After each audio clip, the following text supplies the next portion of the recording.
노화를 보는 그 노화를 우리가 어떻게 볼 거냐. 이게 이제 보통 노화는 그냥 자연적인 과정이고 누구든지 늙고 죽는 이게 그냥 그 인간의 그 자연적인 과정인데, 최근에 이제 이거에 대한 그 많은 생물학자와 그 생명공학자 또는 벤처 기업 이런 데서 노화를 보는 관점이 많이 바뀌기 시작했습니다. 이거는 이제 2019년에 나온 그 페이퍼에 따른 연령, 이건 이제 영국의 바이오뱅크 데이터라는 게 있는데 거기에 한 30만 명의 의료 데이터가 있습니다.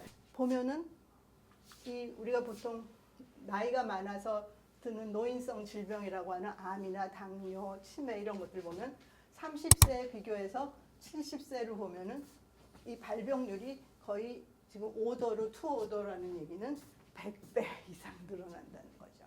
그러면 이런 노인성 질환들이 나이가 들면서 100배 이상 늘어나는데, 이렇게 엄청난 그 빈도로 발병들이 늘어나는데, 그렇다면 우리가 이 질병들을 볼 때 암이면 암, 치매면 치매, 그거를 각각으로 볼 게 아니라 이거의 공통 원인이 노화가 아닌가.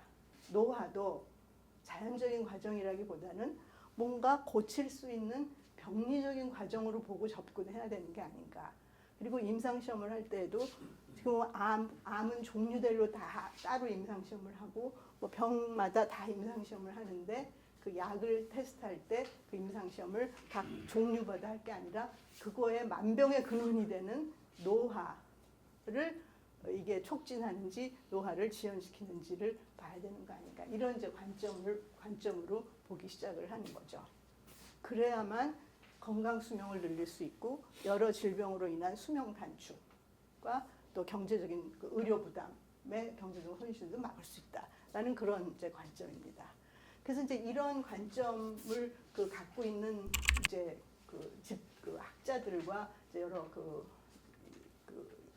연합체에서 어떤 시도를 하느냐면, 이렇게 그 노화가 모든 여러 질병의 근본 발병 원인이 될 수 있으니까 이거를 노화를 하나의 타겟으로 해서, 여태까지는 어떤 질병을 타겟으로 해서 임상시험을, 어떤 치료제가 작용을 하는지 안 하는지를 그 임상시험을 하는데, 그 질병에 대한 그 타겟을 질병으로 두지 않고 노화 자체를 타겟으로 두자. 그래서 노화 자체를 타겟으로 둬서 임상시험을 해보자.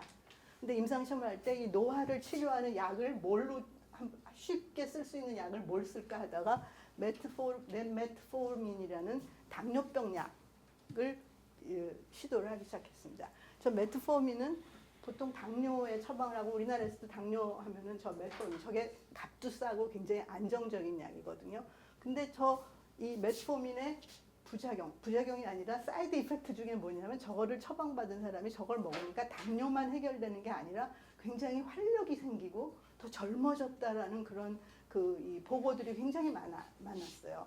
그래서 이제 그러면 메트포르민을 당뇨에 대한 걸로 개발된 약이지만 이 메트포르민을 써서 정말로 노화가 지연이 되는지를 한번 임상 실험을 해보자라는 걸로 이제 미국에서 FDA에 저 신청을 지금 하고 있습니다.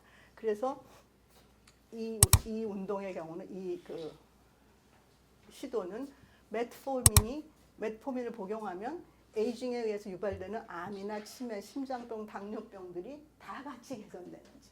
그러니까 이건 당뇨병 약인데 그런 여러 가지가 다 같이 개선되는지를 한번 보자. 실제로 그리고 임상을 하려면 사람이 많이 있어야 되니까 65세에서 79세까지 한 3,000명이 참가해서, 그리고 늙어가는 정도를 보려면 기간이 상당히 오래 걸리거든요. 임상시험하는데 굉장히 오래 걸려요. 근데 적어도 6년 걸리는데 6년간 그 3,000명이 참가하는 그걸 해서 저기 이제 참가할 병원들은 다 얻었고 FDA의 승인만 지금 이제 기다리고 있는 상태입니다. 그럼 저거는 에이징이 치료 가능하다는 것을 증명하기 위한 일종의 파일럿 시도가 되는 거고, 노화 자체를 표적으로 해서 일종의 적응증 또는 인디케이션을 해서 치료제, 인터벤션 또는 간섭, 뭐 중재 이런 표현을 쓸 수 있는데, 그 치료제를 개발하려는 시도의 표시라고 볼 수 있습니다. 이제 이런 식으로 그 시도들이 이루어지고 있습니다. 그다음에 노화를 보는 관점의 또 다른 거는 아마 지금 이제 저 얘기하고 연결이 되는 얘기인데요. 노화를 한 번 시작하면 쭉 가는 한 방향의 그걸로 보지 말고 되돌릴 수 있는 걸로 보자라는 그런 얘기인데, 리버서블 가역적인 걸로 보자라는 그런 그 관점입니다. 그래서 이제 이런 그 이제 여기 보면은 이 그래프는 연령에 따라서 Y축은 신체 기능입니다. 그래서 여러분들이 다 알고 경험하다시피 우리의 신체 기능은 30대 초반에 피크를 이루고 그 다음부터는 이제 점점 신체 기능이 떨어지는, 이게 이제 85세로 돼 있는 이제 그래프인데요. 이제 그런 그 이제 일반적으로 알고 있는 그래프죠.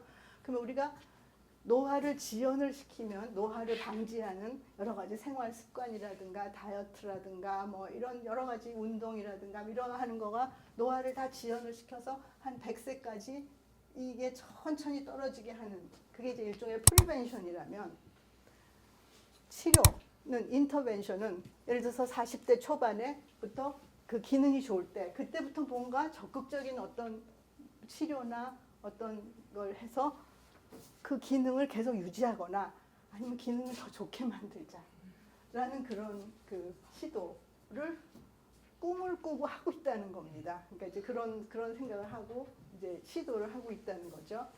그래서 이 관점은 역전이 가능하다, 리버설이 가능하다.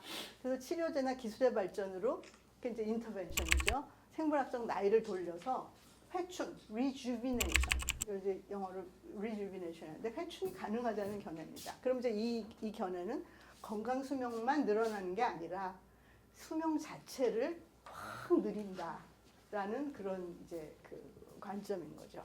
그런 전망인 거죠. 이제 이런 생각을 아주 그 프론트 라인에서 극단적으로 하고 있는 거를 볼 수 있는 게 극한 장수를 바라는 사람들의 이제 논리인데요. 그 경우는 기술 발전 속도가 굉장히 빨라지면, 그래서 기술 발전 속도가 장수 탈출 속도를 넘어나면 가능할 거다. 그럼 여기서 장수 탈출 속도라는 건 뭐냐면, 우리 보통 탈출 속도가 물리학에서 나오는 개념인데 escape velocity인데, 이게 이제 로켓 쏘아 올릴 때 중력을 이게 벗어나기 위해서 최소한 필요한 그 속도를 escape velocity라고 한다면, 그걸 이제 가져와 가지고 그걸 이제 장수 탈출 속도라는 그런 말로 붙인 겁니다. 그래서 이 그래프에서 보다시피 이게 X축이 기술 발전이고 Y축은 뭐냐면 기술 발전에 의해서 우리의 남아있는 수명이 어느 만큼 더 연장이 될 건가. 그래서 여기가 1이면 그러니까 매년 기술 발전이 적을 때는 매년 기술 발전에 의해서 우리 남아있는 수명이 한 2개월 정도 늘어난다. 한 3개월 정도 늘어난다. 5개월 정도 늘어난다. 그러다가 기술이 점점 기술 발전은 굉장히 가속도로 엑셀러레이션이 돼서 요즘 기술이 발전하기 때문에 어느 시점이 되면 기술 발전 때문에 우리의 자녀 그 남아있는 수명이 매년 1년 이상씩 늘어나게 된다.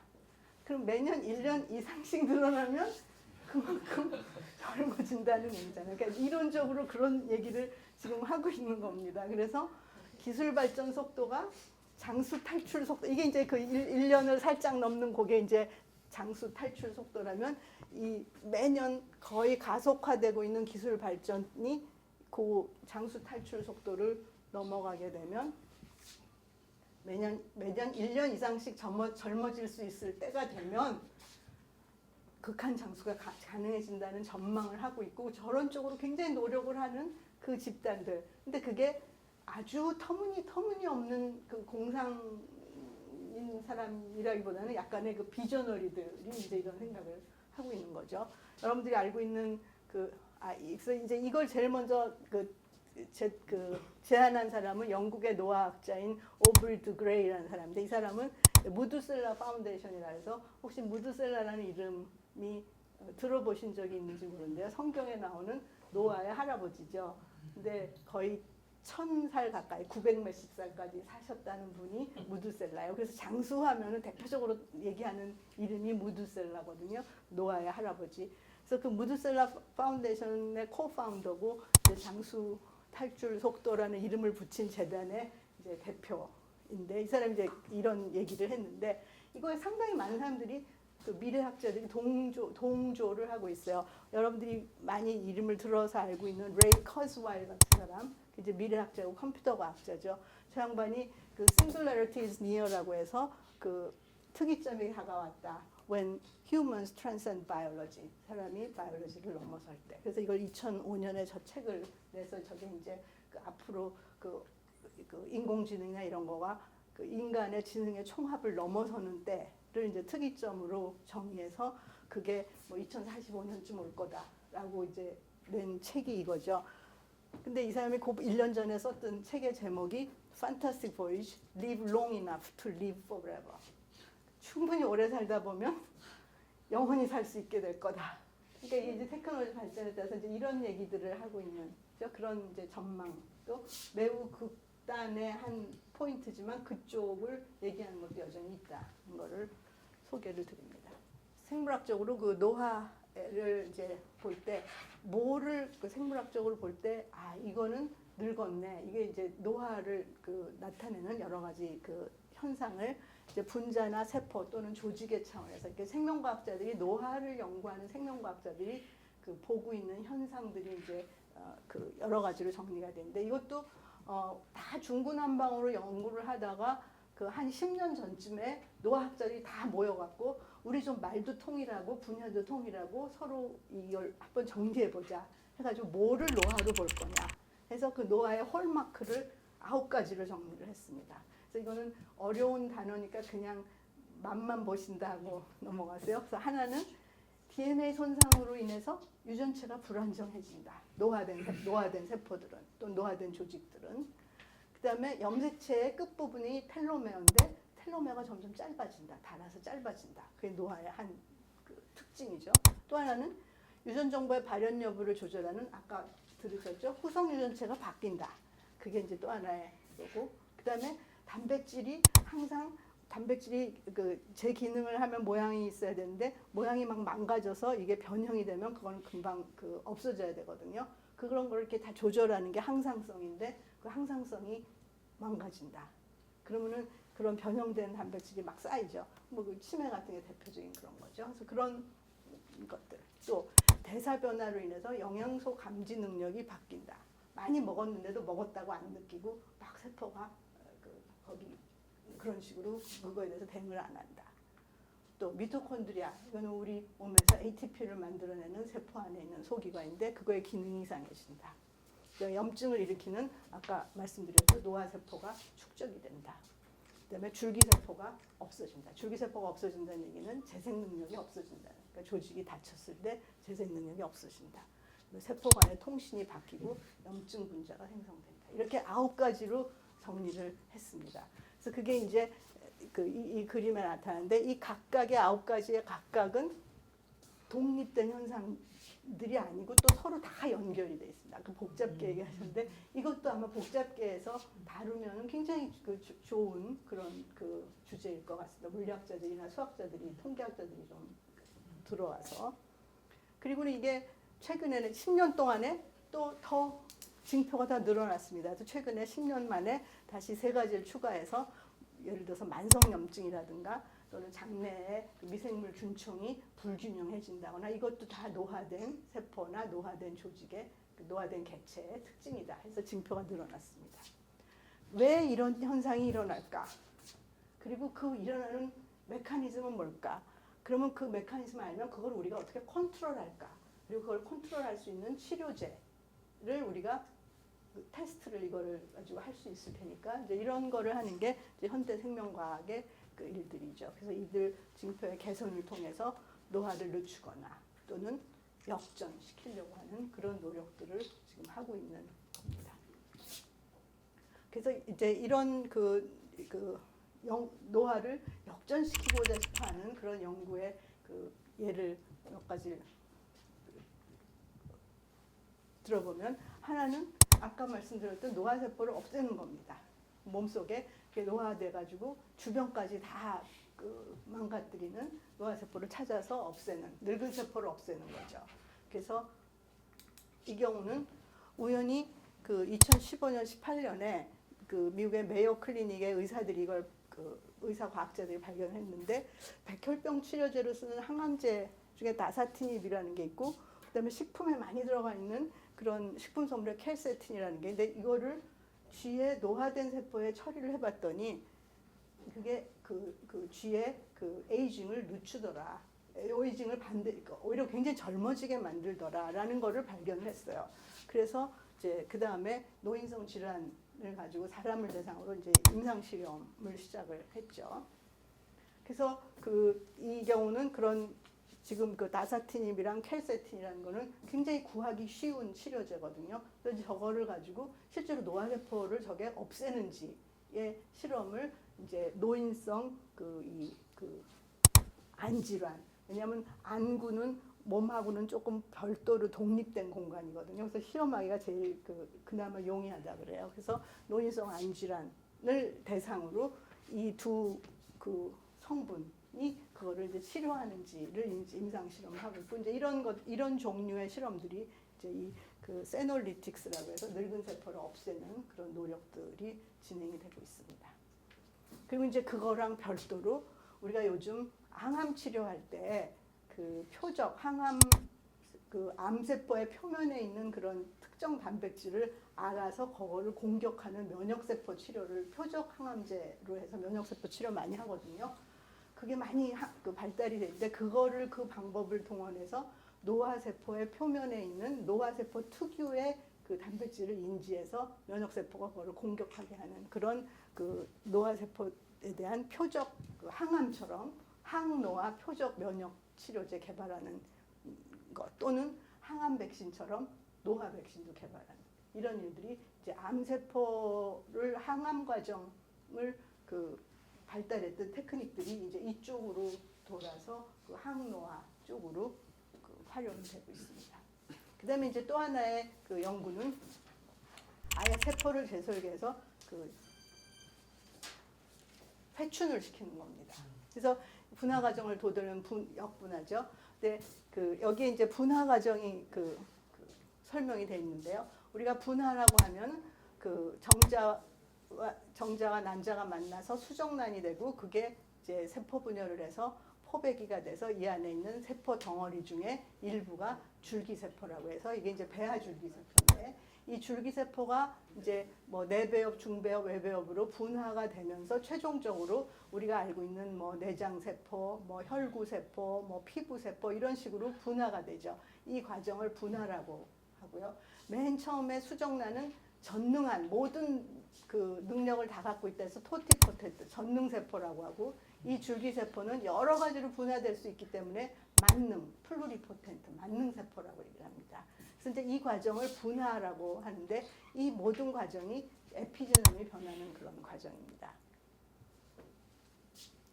그래서 그 유전자는 동일하지만 이제 후속 유전체가 바뀌는 그런 에피제네틱 체인지를 거쳐서 이제 분화가 일어나는데 이 수정란에서부터 이 성체 세포로 일어나는 이 분화를 오랜 기간 이거는 한 번 이렇게 가면 이 화살표로 밖에는 못 간다. 그러니까 비가역적이라고 생각을 했어요. 근데 그렇지 않다. 그거 되돌릴 수 있다. 여기서부터 성체에서부터 다시 수정란의 상태로 되돌릴 수 있다라는 게 역분화인데 그 역분화가 가능한 거를 보인 최초의 연구가 이 1960년대에 존 거든이라는 영국의 발생학자입니다. 이 사람이 개구리의 수정란에 핵취한 실험을 했는데 아마 이거는 여러분들이 중학교 때 생물학 교과서에서도 배웠을 수 있어요. 그래서 이거는 이 내장세포 같이 그런 성체세포에서 거기서 핵을 따가지고 그 다음에 수정란, 이 수정란이죠. 수정란이 갖고 있는 핵을 제거한 다음에 이 성체세포의 체세포를 수정란에 집어넣습니다. 그러면 이 성체세포는 그냥 분화가 끝난 세포인데 그거를 이 수정란에 핵을 제거한 수정란에 집어넣으면 다시 이 세포가 그 성체세포의 핵이 마치 처음에 수정됐던 상태로 다시 돌아가서 세포 분열을 막 하면서 이제 개구리를 만들어내는. 이게 이제 복제양 돌리 만들어내고 황우석 씨가 인간 세포에도 막 핵치환하는 그거의 이제 원리죠. 이렇다는 거를 발견했어요. 그러면서 이게 이렇게 되돌아갈 수 있는 이유는 역분화가 가능했던 이유는 유전자 발현을 억제하는 그 후속 유전체의 에피제네틱 리프레션이 풀렸기 때문이라는 거를 이 존 거든이 알아냈어요. 그리고 이제 그런 거를 바탕으로 그러면 수정란에 어떤 팩터들이 그렇게 회춘을 시켰을까, 역분화를 시켰을까, 또는 에피제네틱 리프레션을 풀었을까, 그거를 찾으려고 막 여러 팩터를 테스트를 하던 교토대학의 시냐 야마나카가 2006년에 4개의 유전자 발현을 조절하는 그 인자들을 4가지만 집어넣으면 성체세포도 처음에 수정란 상태의 줄기세포로 돌릴 수 있다는 것을 알아내게 된 겁니다. 그래서 이제 2012년에 이 야마나카 교수하고 거든 교수가 같이 노벨상을 받았죠. 그래서 그 야마나카가 집어넣은 4개의 팩터가 옥트, 속스, KLF, 믹인데 줄여서 OSKM 해서 4개의 팩터만 집어넣으면 성체세포가 수정란 상태로 돌아간다. 그래서 플루리포텐스를 갖는다. 만능이 된다. 그래서 그 이름을 인두스, 유도된 플루리포텐트 스템셀, 그래서 유도 만능 줄기세포라는 이름을 붙였습니다. 이게 이제 쥐를 가지고 한 실험인데요. 1년 후에 쥐를 갖고 하면 1, 2년 후에는 꼭 사람이 됩니다. 같은 포유류이기 때문에 2007년에 사람 세포로 iPSC가 만들어질 수 있다. 이렇게 사람도 상피세포에 이 4개의 팩터만 넣으면은 유도 만능 줄기세포가 돼서 그거로부터 신경세포, 근육세포, 췌장세포 다 만들어낼 수 있다라는 거를 알아낸 거죠. 그래서 이게 이제 그 수정란의 그 배아줄기세포를 쓰지 않고도 재생 치료를 할 수 있는 그거에 이제 효시가 된 겁니다. 그래서 이제 이거를 이제 노화학자들이 가져다가 쓰기 시작한 거예요. 그래서 야마나카 인자를 이용해서 에피유전체 리프로그램을 해서 쥐를 가지고 늙은 쥐에다가 그 야마나카 팩터 4개 중에 3개만 써봤더니 젊어지더라라는 거를 찾아낸 거죠. 그래서 이 대표적인 연구를 하는 그 랩이 하버드 대학의 싱클레어 교수 연구실인데 여기서 이제 녹내장에 걸린 쥐하고 늙은 쥐를 대상으로 그 눈의 망막세포에다가 이 OSK 3개의 팩터 유전자를 도입을 했습니다. 그랬더니 손상된 시신경세포가 재생되고 늙은 쥐도 시력이 쫙 돌아오는 거를 그리고 젊어지는 거를 확인을 했죠.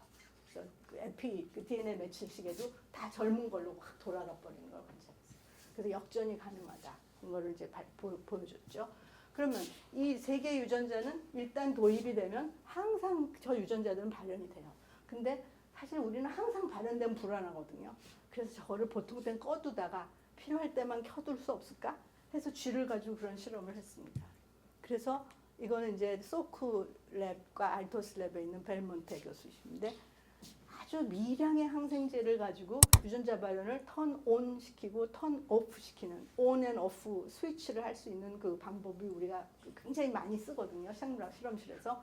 그래서 그걸 써가지고 그 도입한 유전자들을 발현을 켰다 껐다 켰다 껐다. 그래서 일주일 단위로 5일은 켜고 이틀은 끄고 5일은 켜고 이틀은 끄고 그래갖고 7개월, 12개월 동안 실험을 했습니다. 그랬더니 이 쥐들은 다 건강에 이상이 없고요. 그 다음에 에피유전체 DNA 매치럴 패턴, 전사체, 대사체 등등 모두 할 수 있는 양상으로 젊은 쥐의 유사한 양상으로 바뀌었다는 것. 그러니까 쥐로 볼 때 12개월이면 거의 그 인생의 절반 정도거든요. 그러니까 그 기간 동안에 저 일을 계속했더니 쥐가 엄청 젊어졌다. 그래서 역전이 된다는 걸 쥐로 이제 볼린 거죠. 부분으로. 그래서 이제 이런 식의 그 생명과학에서 찾아낸 알게 된 그 지식을 바탕으로 기술을 발전시켜서 이제 적용하는 일들이 계속 되고 있고, 그 다음에 이제 그 중에는 이 인간의 그 생물학적 한계를 벗어나기 위해서 부품을 갈아 끼우는, 근데 이제 그거가 조직과 기관을 대체하고 또 재생을 시키고 하는 그런 노력들이겠죠. 그래서 이제 그런 것들이 이제 많이 이제 여러 방면으로 되고 있습니다. 그 중에 하나가 이제 우리 기관 이식이죠. 심장이 망가지면 심장 이식을 받고 다른 사람으로부터 이렇게 공여를 받아서 이식 수술을 하잖아요. 근데 그걸 하려면 아무래도 제한이 될 수밖에 없으니까, 공여자가 제한이 되니까 이거를 동물에서부터 받자. 그래서 동물 중에 제일 우리와 프렌들리하게 그 할 수 있는 게 돼지라고 해요. 그래서 이제 돼지의 심장, 신장, 폐를 이용하는데 이때 돼지의 그 장기들이 사람한테 왔을 때 면역 거부 반응을 일으키기 때문에 그 거부 반응을 일으키지 못하게끔 그 거부를 시키는 그 유전자들을 다 없애고 그다음에 돼지에 있는 바이러스 유전자가 한 몇십 개 되는데 그거 다 없애고 그리고는 이제 사람에게 프렌들리한 그런 돼지를 만들어서 그 돼지를 키워서 거기서부터 이제 얻는 겁니다. 그래서 작년에 발표된 이제네시스라고 이 분야에 굉장히 유명한 그 기업에서는 이 돼지의 그 69개의 유전자 이것들을 편집을 해서 임뮨 서프레션 바이러스 다 없애고 해서 거기서 이제 키운 돼지에서 신장을 원숭이한테 옮겼는데 원숭이가 2년 동안 지금 이 대체된 신장으로 잘 살고 있다는 거예요. 원숭이가 그렇게 잘 살았으면 사람도 잘 될 거다라고 생각을 하고 있고 이제 이런 쪽으로 임상을 하려는 그런 시도를 하고 있습니다. 이제 이게 하나의 라인이고요. 그다음에는 바이오 프린팅을 하자. 3D 프린팅이 요즘 많이 발전을 했는데 3D 프린팅을 하는데 프린팅의 잉크가 바이오젤, 그러니까 그 바이오 프렌들리한 생체 그 프렌들리한 친화적인 그런 그 폴리머에다가 세포에다가 프로테인 이런 것들을 넣어서 이제 그 조직을 그 3차원으로 프린팅하는 기술들이 많이 발달을 하고 있습니다. 그래서 각막 만들어내고요, 난소 만들어내고요, 혈관 만들어내고 이게 이제 3D 프린팅으로 만들어내고 그거를 쓰는 그런 일들이 되고 있습니다. 올해 2월에 어떤 게 발표가 됐냐면 위스콘신대가 줄기세포 연구를 많이 하는 데인데 인간의 뇌조직을 이 3D 프린팅으로 뇌조직을 프린트를 했어요. 그래갖고 서로 신경세포가 기능적으로 서로 연결이 돼서 그 일렉트릭 시그널이 정상적으로 왔다 갔다 한다라는 것까지 보인 이게 이제 최근에 발표가 됐습니다. 그다음에 또 다른 그 경로로는 그 오가노이드라고 해서 이거는 그 줄기세포로부터 유래한 3D 컬처 시스템입니다. 줄기세포에다가 여러 가지 그게 분화가 될 수 있는 여러 팩터들을 잘 넣으면은 이제 이게 그 장기로 발전을 하죠. 그래서 뭐 그 심장 오가노이드도 되고 폐 오가노이드도 되고 이렇게 오가노이드가 되거든요. 그래서 그런 장기 유사체를 만들어서 그거를 이제 그 손상된 부분의 재생으로 활용을 한다라는 것도 이제 되고 있습니다. 그래서 줄기세포로부터 거의 모든 미니 장기 유사체가 지금 배양이 되고 있고 우리나라도 이쪽으로 굉장히 지금 일들을 많이 하고 있습니다. 그다음에 이제 그러면 이제 뭐하러 바이올로지에 의존하냐? 넌 바이올로지로도 가는데 이미 우리 백내장 수술하면서 렌즈 다 갈아 끼우고 있잖아요. 수정체 이미 다 하고 있는데 근데 특수 카메라 안경도 생기고 그다음에 인공와우 수술도 하잖아요. 그리고 생체화학 우수도 하고 인공신장, 인공심장 해서 이제 넌 바이올로지컬한 쪽도 이제 그 하나의 경로로 하고 있습니다. 그다음에 지금은 안 쓰지만 테크놀로지가 발전했을 때 그때 뭔가 할 수 있는 그런 걸로 뭐 크라이오 프리저베이션 냉동 보관하는 이제 이미 정자 난자 수정란은 이미 우리가 그 인비트로 퍼틸리제이션 그에서 많이 IVF에서 많이 쓰고 있잖아요. 이런 거 심지어는 몸 전체를 그 냉동 보관하는 그런 기업까지도 있다고 하죠. 그래서 이제 이런 일들이 진행이 되고 있고 이거는 최근에 아주 이제 그 뇌과학적으로 아까 뇌과학 말씀하셨는데 뇌과학적으로 그 발전한 거에 브레인 컴퓨터 인터페이스 내 생각을 행동으로 옮기는 이런 거죠.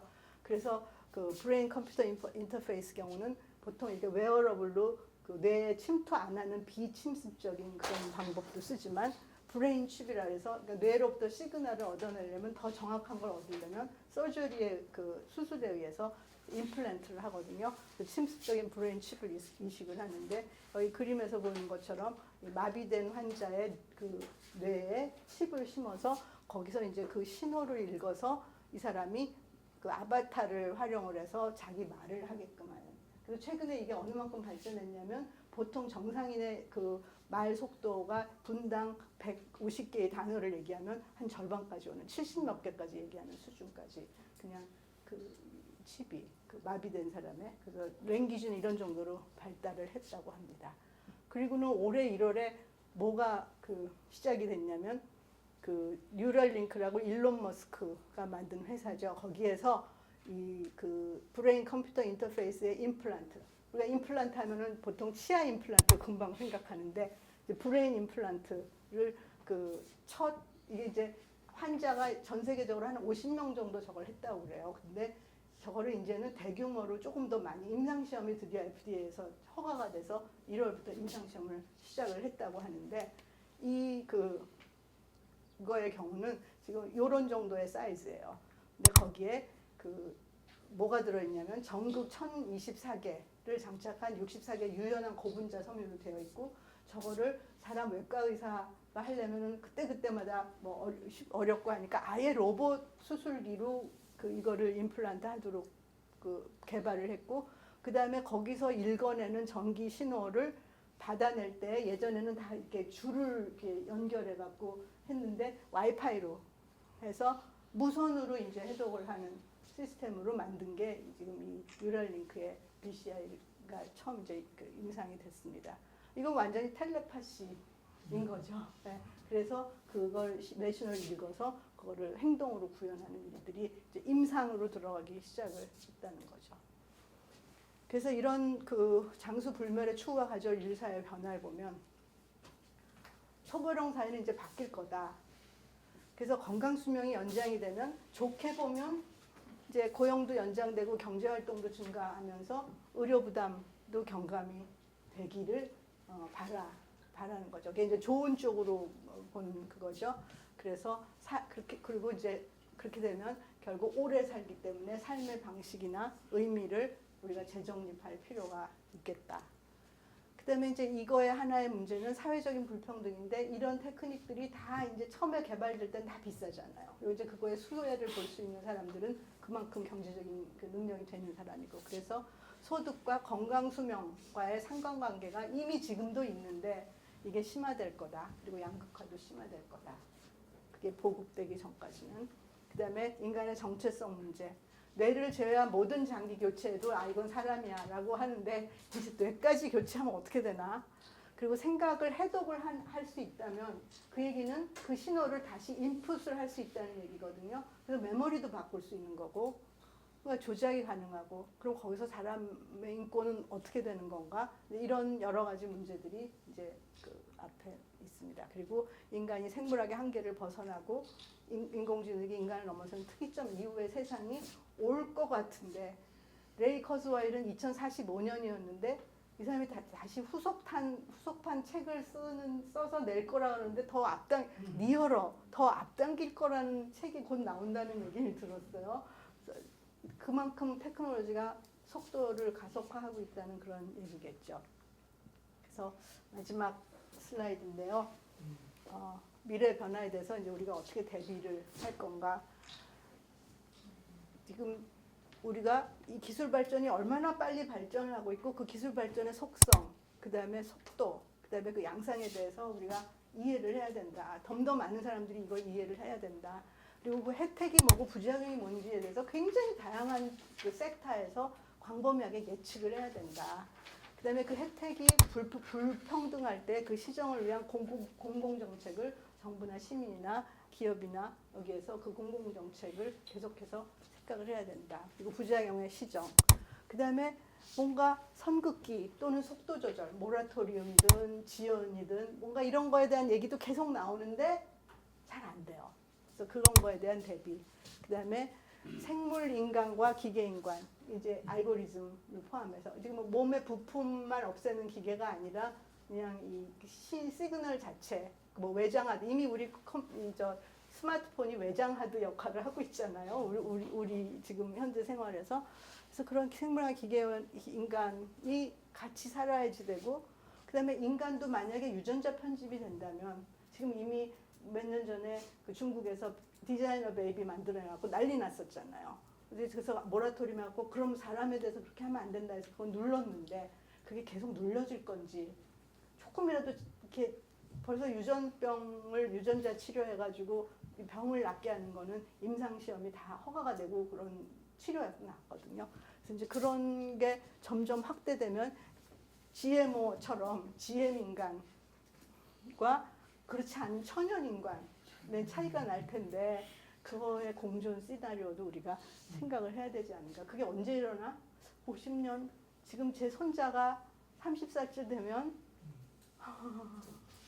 이렇게 될까? 이런 생각들을 미리미리 하면서 대비를 해야 되는 게 아닌가 하는 생각합니다. 제 강의 여기서 마치겠습니다.